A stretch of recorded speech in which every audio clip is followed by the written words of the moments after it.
Olá, pessoal. Então, nessa videoaula a gente vai ver uma outra maneira de calcular integrais de linha, e essa maneira ela não vai se aplicar a todos os casos, mas é um ponto bastante importante do conteúdo, e com uma certa frequência esse método aparece fornecendo uma maneira mais simples de calcular integrais de linha de campos vetoriais. Então, para introduzir esse conceito, esse método, por assim dizer, nós vamos considerar esse exercício 5.21 das notas de aula, em que vocês vão calcular a integral de linha desse campo vetorial aqui ao longo de uma curva C, que é diferente nos itens 1, 2 e 3. Então, vocês vão calcular três integrais diferentes ao longo de três curvas diferentes. Então, pausem o vídeo, tentem fazer para a gente dar continuidade. Bem, o que ocorre com essas três integrais de linha? Elas têm o mesmo resultado. Então, essas três curvas aqui, elas estão descritas, né? São três curvas diferentes que partem do mesmo ponto e chegam no mesmo ponto, ou seja, têm os mesmos pontos inicial e terminal.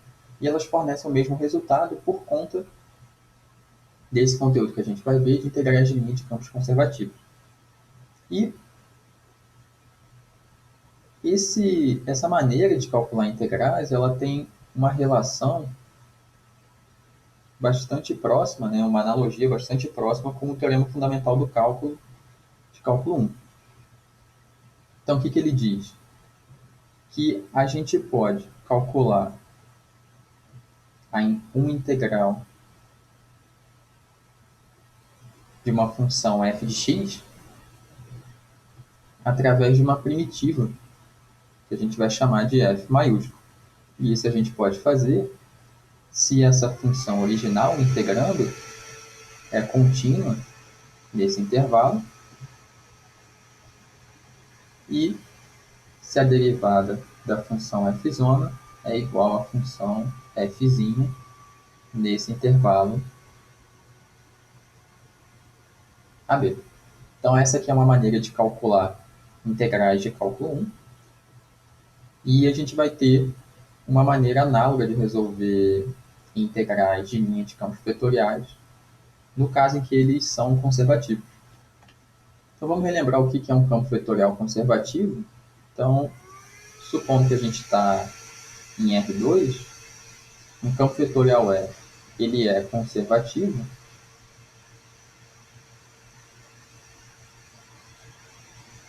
em R2 se esse campo vetorial ele é escrito como o gradiente de alguma função φ.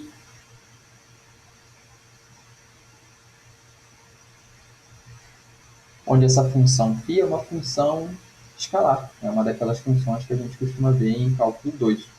Então, no caso desse exemplo, 5.21, o que a gente tem? Esse campo vetorial F, ele é conservativo. Ele se escreve como y mais xj. Então, esse campo vetorial, ele é o gradiente de uma função φ que se escreve como xy. Vou falar xy. Então, vamos relembrar o que é o gradiente de uma função escalar. O gradiente de φ, ele é o vetor, e aí no caso de uma função de duas variáveis, perdão, aqui no caso de uma função de duas variáveis, o gradiente vai ser um vetor de duas coordenadas, um vetor de R2. Então, como que a gente define o gradiente? Vai ser um vetor de duas coordenadas, onde cada uma dessas suas componentes corresponde a uma derivada parcial. Então, na coordenada x, a derivada parcial em relação a x, e a mesma coisa para a coordenada y. Então, qual é a derivada parcial em relação a x dessa função escalar φ? E aqui, novamente, nós temos essa distinção que é bastante importante, tá? Essa função f ela é um campo vetorial. Vocês podem ver que a imagem, o resultado dessa função é vetorial. E essa função φ é uma função escalar. certo? Se você substituir x por 2 e y por 3, por exemplo, o resultado vai ser um número real e não um vetor. Então, qual é a derivada parcial em relação a x dessa função? É igual a y. E a derivada parcial em relação a y dessa função φ é x. Então, essas derivadas parciais que a gente encontrou são exatamente essas funções componentes do campo vetorial. Então, esse campo vetorial f satisfaz a definição de campo vetorial conservativo, porque ele é o gradiente de uma certa função escalar φ. E essa função φ, relembrando, a gente chama de função potencial.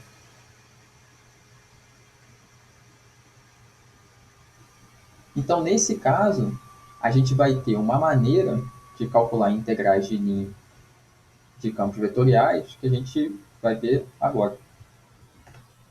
E esse é o teorema que fornece essa maneira de calcular integrais de linha de campos vetoriais conservativos. Então, o que está escrito aqui? Se a gente tem uma curva lisa por partes de Rn, que é o caso dessas três curvas aqui, são três curvas lisas. E a gente está chamando os pontos inicial e final dessas curvas de P e Q. Então, esse aqui é o ponto P e esse aqui é o ponto Q. Então, lembrando aqui que a orientação dada no enunciado é de 00 até 1. Então, 00 é o ponto inicial, 1 ponto terminal. Então, se f é um campo vetorial conservativo, então esse campo vetorial do enunciado, que a gente está chamando de f, ele é conservativo, ou seja, ele é o gradiente dessa função φ que a gente viu agora há pouco, x, y, e isso vale em todo o plano. Então, isso realmente ocorre em uma região contendo a curva em questão, né? Em todo R2 no caso.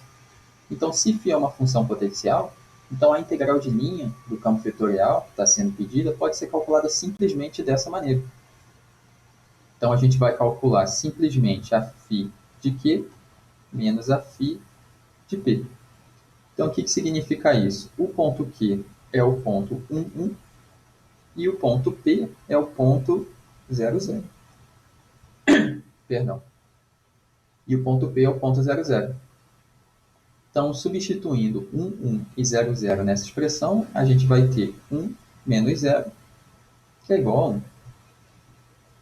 Então, é dessa maneira que a gente vai conseguir calcular integrais de linha de campos vetoriais conservativos. Aqui o enunciado está em R2, mas em R3 a gente tem uma situação bem análoga. E isso, como nós havíamos comentado, é bem similar ao teorema fundamental do cálculo, que nós enunciamos agora há pouco, em que a gente usa uma primitiva da função dada para fazer o cálculo da integral definida, supondo que a função dada tem uma primitiva, ou seja, que a derivada da função f é igual a f'.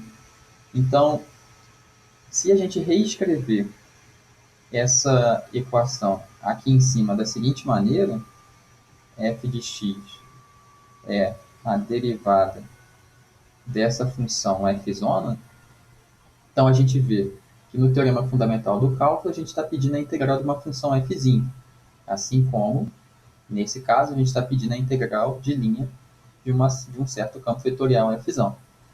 Se essa função dada, que está me integrando, corresponde à derivada de uma certa função, então você tem uma maneira bem particular de fazer esse cálculo. Lembrando que aqui o conceito de derivada é mais direto em cálculo 1, e aqui derivada, no caso de campos conservativos, corresponde a essa ideia de vetor gradiente. Né? Então, não derivadas parciais, apenas fazendo uma analogia nesse conceito. Então, tendo um campo vetorial conservativo em mãos e as hipóteses desse teorema, a gente tem essa maneira mais simples de fazer esse cálculo de integrais de linha. Bem, então esse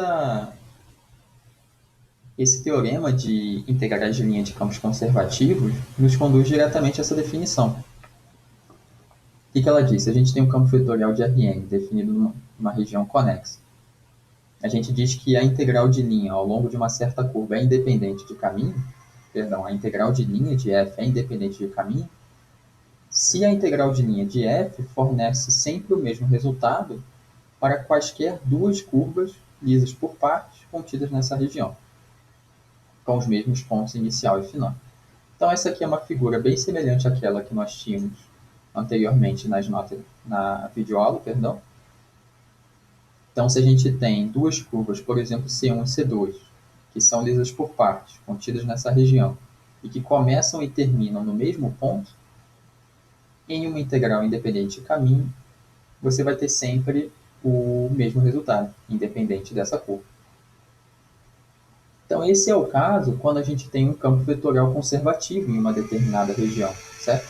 Porque, dado que o campo vetorial F é conservativo, com as hipóteses sendo satisfeitas, o cálculo dessa integral ele não vai depender do formato dessa curva.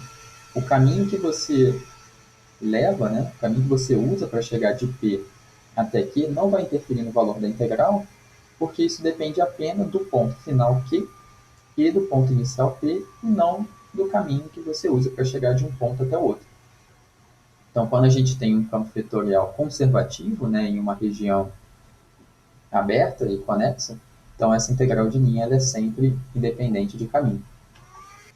E um outro ponto importante no que diz respeito à integrais de linha de campos conservativos é o que ocorre com curvas fechadas.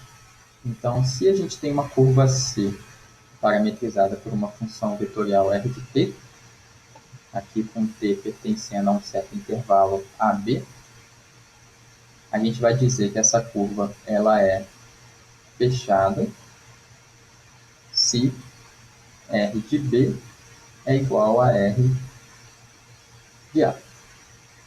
Então aqui a gente está dizendo que a curva é fechada se o ponto terminal dela é igual ao ponto inicial.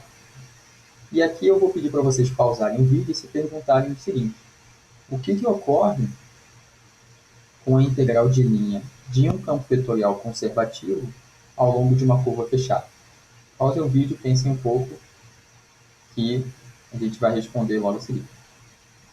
Bem, e o que ocorre no caso de curvas fechadas e campos conservativos é que, aplicando o teorema 5.6.1, como anteriormente, nós temos essa maneira de calcular a integral de linha. Só que se R de B é igual a R de A, a gente tem aqui que Q é igual a P. O ponto inicial e terminal é o mesmo. Então, ao fazer essa diferença, você vai encontrar o mesmo valor. Para φ, nesses dois termos, a diferença vai ser igual a zero. Então, a integral de linha de campos vetoriais ao longo de curvas fechadas vai sempre resultar em zero dentro das hipóteses do teorema. E, concluindo, a gente tem esse teorema 5.6.2. Se nós temos uma região D conexa de R2, R3 ou qualquer dimensão para Rn, então essas afirmações elas são todas verdadeiras ou todas falsas, ou seja, elas são equivalentes. Então, o que isso quer dizer?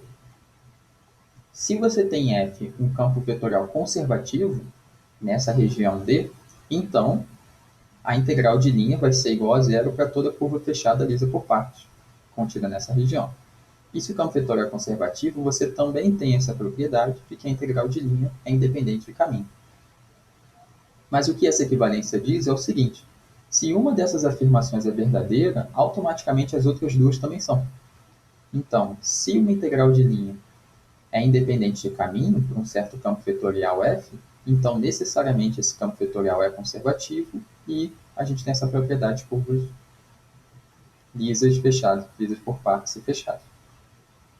Então esse teorema 5.6.2 relaciona de maneira bem próxima campos vetoriais conservativos, integrais de linha ao longo de curvas fechadas e integrais de linha independente de caminho.